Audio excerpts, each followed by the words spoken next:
ചങ്ങനാശ്ശേരി അതിരൂപതയിലെ പ്രഥമ മെത്രാപ്പോലീത്തയായിരുന്നു ദേവദാസൻ മാർ കാവുകാട്ട് പിതാവ്. ജീവിച്ചിരുന്നപ്പോൾ തന്നെ വിശുദ്ധൻ എന്ന് അനേകം പേർ വിശേഷിപ്പിച്ച പിതാവായിരുന്നു അദ്ദേഹം. ദൈവസ്നേഹവും പരസ്നേഹവുമായിരുന്നു അദ്ദേഹത്തിൽ അടങ്ങിയിരുന്ന പുണ്യങ്ങൾ. ദൈവദാനമായി തനിക്ക് കിട്ടിയ അധികാരമൊന്നും അദ്ദേഹത്തിൻ്റെ എളിമയെ ബാധിച്ചില്ല. തന്നെ സമീപിക്കുന്ന ഏതൊരാൾക്കും നല്ലൊരു മനുഷ്യൻ എന്നതിലുപരി നല്ലൊരു ജ്യേഷ്ഠനായിരുന്നു അദ്ദേഹം. തൻ്റെ ജീവിതം ക്രിസ്തുവിനായി ഒഴിഞ്ഞുവെച്ച പിതാവ് മറ്റൊരു ക്രിസ്തുവായി ജീവിക്കാൻ ശ്രമിച്ചു. അതിനുള്ള ഏറ്റവും വലിയ ഉദാഹരണമാണ് ഇന്നും അദ്ദേഹത്തിൻ്റെ കബറിടത്തിൽ എത്തിച്ചേരുന്ന ഭക്തജനങ്ങൾ.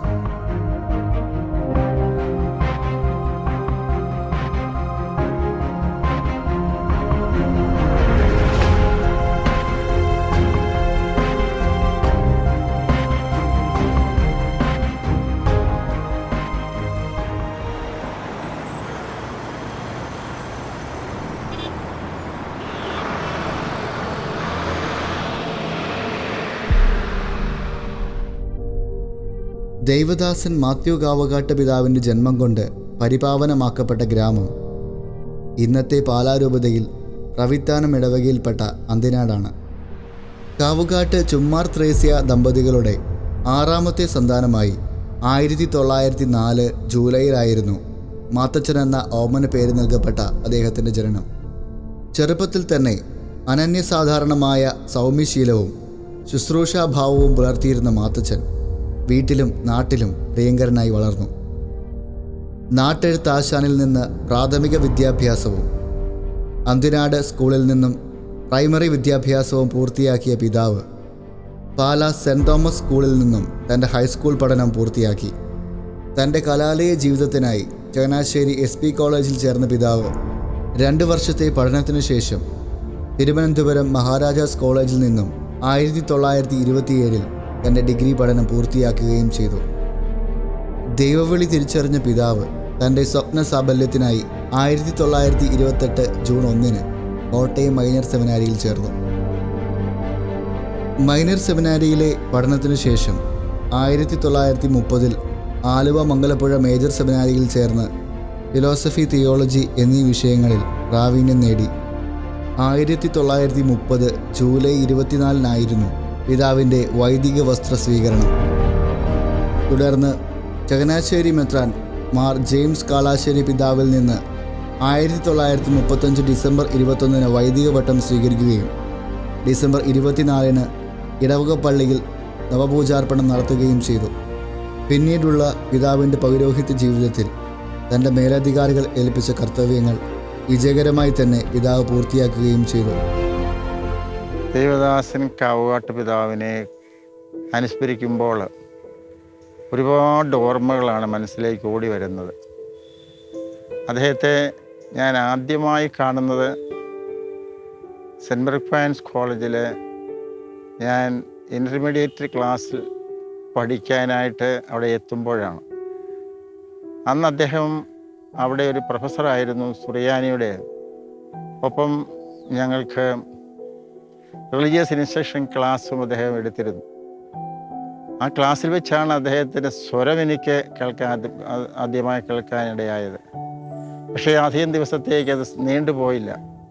കാരണം ആ ദിവസങ്ങളിൽ തന്നെ 1950 ആദ്യ ദിവസങ്ങളിൽ തന്നെ അദ്ദേഹം ചങ്ങനാശ്ശേരി രൂപതയുടെ മെത്രാനായിട്ട് നിയമിക്കപ്പെട്ടു.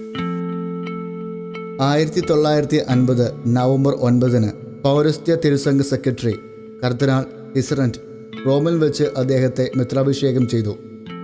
പിന്നീട് 1956 ആഗസ്റ്റിൽ ചങ്ങനാശ്ശേരി പ്രൊവിൻസിൻ്റെ മെത്രാപ്പൊലീത്തയായി അദ്ദേഹത്തെ ഉയർത്തി. ചങ്ങനാശ്ശേരി രൂപതയുടെ മെത്രാനായി സ്ഥാനമേറ്റ് 4 വർഷത്തിനു ശേഷം ജനങ്ങളുടെ ബുദ്ധിമുട്ട് മനസ്സിലാക്കി തൻ്റെ സ്വപ്ന സാക്ഷാത്കാരം എന്നോണം 20 കിടക്കയുള്ള ഒരു ആശുപത്രി ചെത്തിപ്പുഴ പള്ളിക്കുന്ന് പ്രദേശത്ത് ജനങ്ങൾക്കായി അദ്ദേഹം പണി കഴിപ്പിച്ചു കൊടുത്തു. 1964 നവംബർ 21 സുനഹദോസ് തൃതീയ ഘട്ടത്തിൽ പങ്കെടുക്കുവാൻ പിതാവ് റോമിലേക്ക് പോവുകയും ആ വർഷം തന്നെ അദ്ദേഹം ബോംബെ കോൺഗ്രസിൽ പങ്കെടുക്കുകയും ചെയ്തു. ഈ സമയങ്ങളിലെല്ലാം അദ്ദേഹത്തെ ക്യാൻസർ എന്ന രോഗം പിന്തുടർന്നിരുന്നു. എന്നാൽ അതൊന്നും തൻ്റെ അജപാലന വേലയിൽ നിന്ന് അദ്ദേഹത്തെ പിൻവലിച്ചില്ല. അദ്ദേഹത്തിൻ്റെ പ്രവർത്തനത്തെക്കുറിച്ച് പറയുമ്പോൾ ദൈവസ്നേഹവും പരസ്നേഹവും നിറഞ്ഞ ഒരു ജീവിതമായിരുന്നു അദ്ദേഹത്തിൻ്റെത്. അദ്ദേഹത്തിൻ്റെ കാലഘട്ടത്തിലാണ് പ്രേക്ഷിത മുന്നേറ്റം ചങ്ങനാശ്ശേരി അതിരൂപതയിലെ കേരളത്തിൽ തന്നെ സീറോ മലബാർ സഭയിൽ ആരംഭിക്കുന്നത് അദ്ദേഹത്തിൻ്റെ കാലഘട്ടത്തിലാണ്. തെക്കൻ മിഷൻ എന്ന് പറഞ്ഞ് കന്യാകുമാരി ഭാഗത്തെ നാടാർ സമൂഹത്തെ അവർക്ക് വേണ്ടി പ്രത്യേകമായിട്ടുള്ള ഒരു മിഷൻ ആരംഭിക്കുകയും ആ മിഷനിൽ നിന്ന് വളർന്ന് തക്കല രൂപതയായി തീരുകയും ചെയ്തു. അതുപോലെ അദ്ദേഹത്തിൻ്റെ കാലത്താണ് അമ്പൂരി, കൊല്ലം, തിരുവനന്തപുരം തുടങ്ങിയ സ്ഥലങ്ങളിലേക്കെല്ലാം സീറോ മലബാർ സഭയുടെ വളർച്ച ചെന്നെത്തിച്ചത് എന്ന് കാണുവാൻ സാധിക്കും. അങ്ങനെ വലിയൊരു മിഷൻ മുന്നേറ്റത്തിൻ്റെ ആരംഭം കുറിച്ച പിതാവായിരുന്നു കാവുകാട്ട് പിതാവ്. അദ്ദേഹം പാവങ്ങളുടെ പിതാവ് എന്നാണ് അറിയപ്പെടുന്നത്. ചങ്ങനാശ്ശേരിയിൽ ആ കാലഘട്ടങ്ങളിലൊക്കെ നോക്കിയാൽ ചില ദിവസങ്ങളിലെല്ലാം അവിടെയെല്ലാം സാധുക്കളായ ആളുകളുടെ വലിയ ഒരു കൂട്ടം അവിടെ കാണുവാൻ സാധിക്കും. അവർക്കെല്ലാം സഹായങ്ങൾ കൊടുക്കുകയും നല്ല സ്നേഹവർദ്ധമാനങ്ങളൊക്കെ പറഞ്ഞ് അവരെ ആശ്വസിപ്പിക്കുകയും ചെയ്യുന്ന കാവുകാട്ട് പിതാവിനെ കാണുവാനും അദ്ദേഹത്തിൽ നിന്ന് പ്രാർത്ഥന യാചിക്കുവാനും സഹായം ലഭിക്കുവാൻ വേണ്ടിയിട്ടാണ് അവരെല്ലാം അന്ന് വന്നുകൊണ്ടിരുന്നത്. തൻ്റെ പൗരോഹിത്യ ജൂബിലി ആഘോഷിക്കുന്ന അവസരത്തിൽ അതിരൂപത തലത്തിലെ പല രീതിയിലുള്ള ആഘോഷങ്ങളെ ആസൂത്രണം ചെയ്തപ്പോൾ അങ്ങനെയുള്ള ആഘോഷങ്ങളൊന്നും എനിക്ക് ആവശ്യമില്ല, ഓരോ ഇടവകയിലും പാവപ്പെട്ടവർക്ക് ഭവനങ്ങൾ പണിത് ആ ഭവനത്തിൻ്റെ ആൽബമാണ് എനിക്ക് ജൂബിലി സമ്മാനമായിട്ട് നൽകേണ്ടത് എന്ന് അദ്ദേഹം നിർദ്ദേശിക്കുകയുണ്ടായി. അതിൻ്റെ ഫലമായിട്ട് ചങ്ങനാശ്ശേരി അതിരൂപതയിലെ വളരെ ആളുകൾക്ക്, പാവപ്പെട്ട ആളുകൾക്ക് ഭവനം നിർമ്മിച്ചു കൊടുക്കുവാനായിട്ട് സാധിക്കുകയുണ്ടായി. ഈ ഒരു പ്രസ്ഥാനമാണ് പിന്നീട് വന്ന ഗവൺമെൻറ് ലക്ഷം വീട് പദ്ധതി എന്നുള്ള ആ പദ്ധതി ആരംഭിക്കുവാനായിട്ട് കാരണമായത്. എം.എൻ. ഗോവിന്ദൻ നായർ തന്നെ അദ്ദേഹമാണ് ഈ ലക്ഷം വീട് പദ്ധതിയുടെ ആസൂത്രകൻ. അദ്ദേഹം പറയുകയുണ്ടായി, കാവുകാട്ട് പിതാവിൽ നിന്നാണ് ഇതിനുള്ള പ്രചോദനവും ആശയവുമെല്ലാം കിട്ടിയത് എന്ന് അദ്ദേഹം പറയുന്നുണ്ട്. എല്ലാ പിതാക്കന്മാരെയും നാം പിതാവെന്ന് വിളിക്കുന്നുവെങ്കിലും യഥാർത്ഥമായിട്ടുള്ളൊരു പിതാവ് കാവുകാട്ട് പിതാവായിരുന്നു എന്നാണ് പലരും അഭിപ്രായപ്പെടുന്നത്. കാരണം ഒരു പിതാവിൻ്റെ സ്നേഹവും വാത്സല്യവും കരുതലുമെല്ലാം നിറഞ്ഞു നിന്ന ഒരു വലിയ പിതാവായിരുന്നു കാവുകാട്ട് പിതാവ് എന്ന് പറയുവാൻ സാധിക്കും.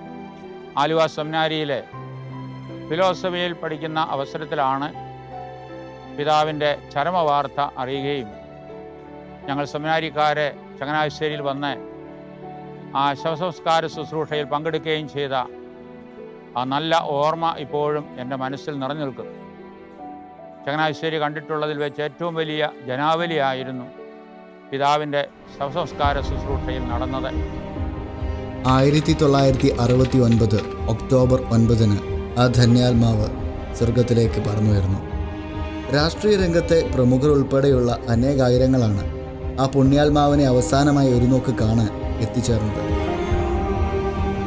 1994 പിതാവിനെ ദേവദാസ പദവിയിലേക്ക് ഉയർത്തിയത്.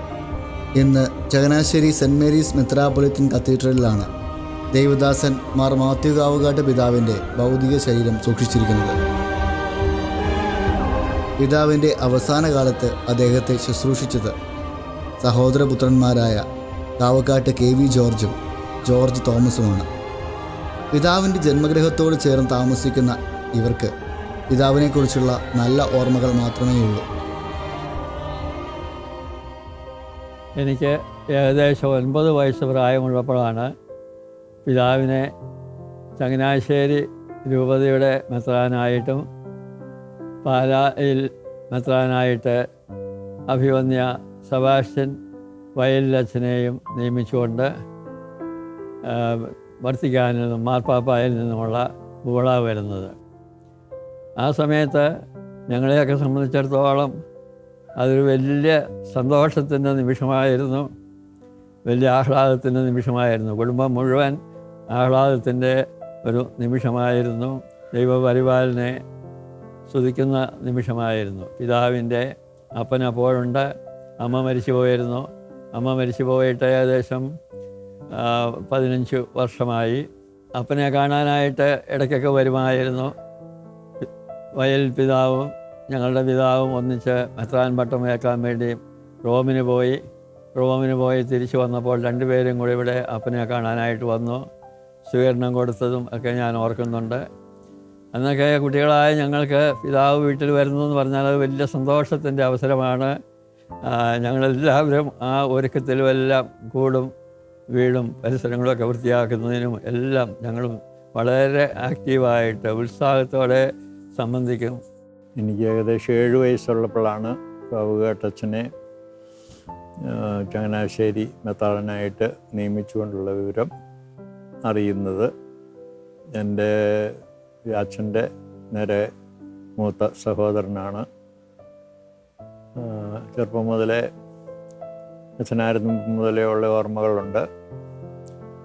എന്നെ സംബന്ധിച്ചിടത്തോളം ഒരിക്കലും മറക്കാൻ പാടില്ലാത്ത ഓർമ്മകൾ, സ്നേഹത്തിൻ്റെയും ഉപദേശത്തിൻ്റെയും ഒക്കെ കാര്യങ്ങൾ എപ്പോഴും ഓർക്കാൻ, ഇപ്പോഴും കാണുമ്പോഴൊക്കെ ഓരോ കാര്യങ്ങൾ പറഞ്ഞ് മനസ്സിലാക്കാനും പഠിപ്പിക്കാനും ഒക്കെ ശ്രമിക്കുമായിരുന്നു.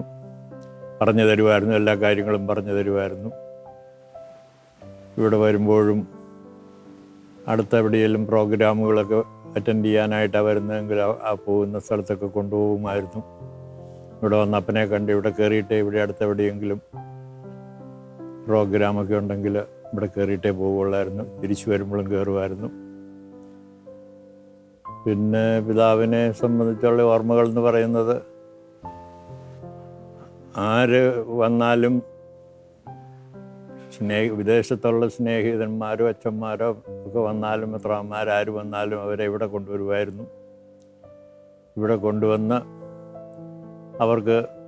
അവരെ വളരെ നന്നായി സൽക്കരിക്കണമെന്ന് വളരെ നിർബന്ധമുണ്ടായിരുന്നു. അതുകൊണ്ട് നേരത്തെ തന്നെ അറിയിക്കും, ഇന്ന സമയത്ത് വരും, അവർക്ക് ഭക്ഷണം അറേഞ്ച് ചെയ്യണം. അതെല്ലാം എൻ്റെ ഫാദർ വളരെ കൃത്യമായിട്ടും ഭംഗിയായിട്ടും എല്ലാം ചെയ്യുമായിരുന്നു. അങ്ങനെ എന്നെ സംബന്ധിച്ചിടത്തോളം പിതാവിനെ സംബന്ധിച്ചുള്ള ഓർമ്മകൾ വളരെ ഊഷ്മളമാണ്. ഒരിക്കലും മറക്കാൻ സാധിക്കാത്ത കാര്യങ്ങളാണ്. അത്രമാത്രം സ്നേഹവും വാത്സല്യവും ഞങ്ങളോടെല്ലാവരോടും ഉണ്ടായിരുന്നു. മാർ മാത്യു കാവുകാട്ട് പിതാവിൻ്റെ മാധ്യസ്ഥം വഴിയായി അനുഗ്രഹങ്ങൾ ലഭിച്ചവർ ധാരാളമാണ്. അതിലൊരാളാണ് ജോൺ മാത്യു കൊച്ചുകളം. പിതാവിൻ്റെ മാധ്യസ്ഥം വഴി ഇദ്ദേഹത്തിൻ്റെ വയറ്റിലുണ്ടായിരുന്ന മുഴ പൂർണ്ണമായും സുഖപ്പെട്ടു. ദൈവദാസൻ മാത്യു കാവുകാട്ട് തിരുമേനിയോട് പ്രാർത്ഥിച്ചതിൻ്റെ ഫലമായി എനിക്ക് എൻ്റെ വയറ്റിൽ ഉണ്ടായിരുന്ന ഒരു മുഴ, അത് ഓപ്പറേഷൻ ചെയ്യാൻ വേണ്ടി തയ്യാറെടുത്ത സമയത്ത് ആ മുഴ മാറിപ്പോയി. കഴിഞ്ഞ സെപ്റ്റംബർ മാസത്തിൽ എനിക്ക് വയറിനകത്തും നെഞ്ചിലും പുറത്തുമൊക്കെ ഭയങ്കര വേദനയായിരുന്നു. ഞാൻ ഈ ചങ്ങനാശ്ശേരിയിലുള്ള ഒരു പ്രൈവറ്റ് ആശുപത്രിയിൽ ഡോക്ടറെ കണ്ടു. അദ്ദേഹം എന്നെ വിവിധ തരത്തിലുള്ള പരിശോധനകൾ നടത്തി. അപ്പോൾ എൻ്റെ വയറ്റിലൊരു മുഴയാണെന്ന് കണ്ടു. അതിവിടെ ഓപ്പറേഷൻ ചെയ്യാൻ സാധിക്കത്തില്ല, അതിനാൽ കാരിത്താസ് ആശുപത്രിയിലേക്ക് എന്നെ പറഞ്ഞു വിട്ടു. അവിടെയുള്ള ഡോക്ടർ ടോം കുര്യൻ എന്നെ ശുശ്രൂഷിച്ചു. അദ്ദേഹത്തിൻ്റെ പരിശോധനയിൽ വയറ്റിൽ മുഴയുണ്ടെന്നും വിദഗ്ധമായ പല പരിശോധനകൾ നടത്തി കഴിഞ്ഞ ഒക്ടോബർ മാസം 9-ാം തീയതി അന്നേ ദിവസം എന്നെ ഓപ്പറേഷൻ ചെയ്യാൻ തീരുമാനിച്ചു. 8-ാം തീയതി ഞാൻ ബെഡിൽ കിടക്കുമ്പോൾ കാവുകാട്ട് തിരുമേനിയുടെ 49-ാം ചരമവാർഷികത്തിനുള്ള പ്രത്യേക സപ്ലിമെൻ്റ് ദീപിക പത്രത്തിൽ കാണുവാനിടയായി. ഞാൻ ആ പത്രം നിവർത്തി നോക്കി. പിതാവേ, എല്ലാ വർഷവും ഞാൻ ഈ പള്ളിയിൽ ഈ ചരമവാർഷിക ദിനത്തിൽ പങ്കെടുക്കുകയും പല ചടങ്ങുകളിലും വാളണ്ടിയറായി പ്രവർത്തിക്കുകയും ചെയ്ത എനിക്ക് ഇപ്രാവശ്യം പള്ളിയിൽ പോലും വരാൻ പറ്റുന്നില്ലല്ലോ എന്നോർത്ത് ഞാൻ വളരെ ഹൃദയവേദനയോടുകൂടി കരഞ്ഞു. 1 മണിക്കൂർ കഴിയത്തോളം ഞാൻ പ്രാർത്ഥനയിൽ മുഴുകി നിന്നു. പ്രാർത്ഥന തീർന്നപ്പോൾ എൻ്റെ വയറ്റിൽ നിന്ന് എന്തോ ഇറങ്ങിപ്പോകുന്നത് പോലെ എനിക്കൊരു തോന്നൽ.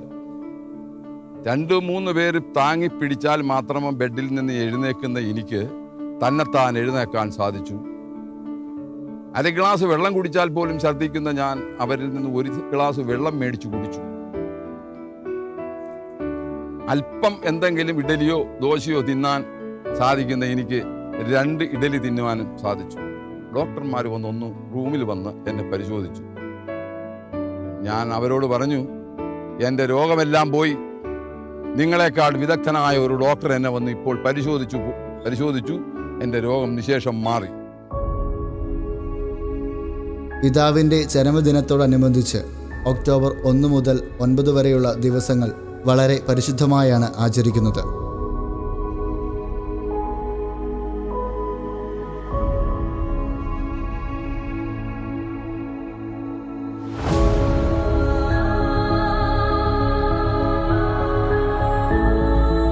ഈ ദിനങ്ങളിൽ അനേകം പുരോഹിതന്മാർ പിതാവിൻ്റെ കബറിടത്തിൽ വന്ന് പരിശുദ്ധ ബലി അർപ്പിച്ചു പോരുന്നു.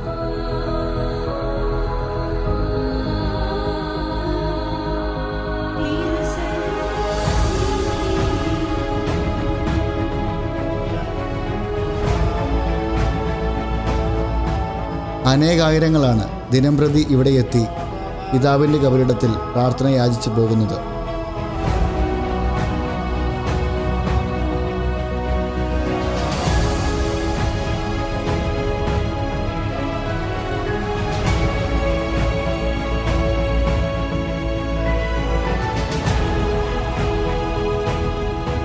ഈ ധന്യാത്മാവിൻ്റെ ചരമദിനത്തിൽ നടക്കുന്ന ഊട്ടുനേർച്ച ഇവിടുത്തെ പ്രധാന കാഴ്ചയാണ്.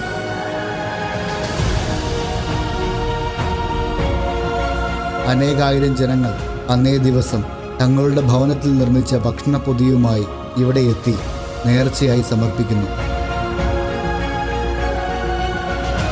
ഓരോ നേർച്ചപ്പൊതികളും ഓരോ പ്രാർത്ഥനയായാണ് അവർ കരുതുന്നത്.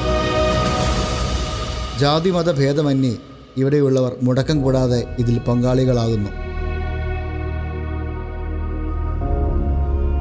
ആഘോഷപൂർവമായ കുർബാനയ്ക്ക് ശേഷം ഈ ഭക്ഷണപ്പൊതികൾ വെഞ്ചരിച്ച് നേർച്ചയായി ഇവിടെ വിതരണം ചെയ്യുന്നു. ഓരോ വരികളിലായി നേർച്ച സ്വീകരിക്കാൻ നിൽക്കുമ്പോൾ കഠിനമായ ചൂട് പോലും ആരും കാര്യമാക്കുന്നില്ല.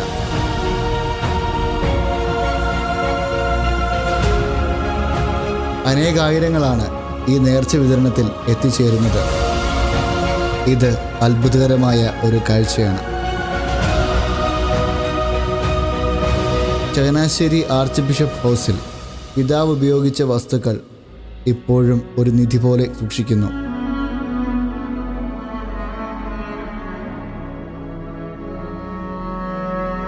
ശവസംസ്കാര ചടങ്ങിന് പിതാവിൻ്റെ ശരീരം കിടത്തിയ മേശയും തലയണയും ചങ്ങനാശ്ശേരി മെത്രാപ്പൊലിത്തൻ കത്തീഡ്രലിന് സമീപമുള്ള ചാക്കപ്പൻ കണ്ണമ്പുഴയുടെ തറവാട്ട് വീട്ടിൽ പിതാവിൻ്റെ സ്മരണ എന്നോണം സൂക്ഷിക്കുന്നു. കൂടാതെ പിതാവിൻ്റെ ജന്മഗ്രഹമായ പ്രവിത്താനത്ത് പിതാവ് ജനിച്ച മുറിയും മറ്റും അതിവിശുദ്ധമായി തന്നെ കാത്തുപരിപാലിച്ചു പോരുന്നു. നിരവധി ആളുകൾ ഈ പുണ്യഗ്രഹത്തിൽ സന്ദർശനത്തിനായി എത്തിച്ചേരുന്നുണ്ട്.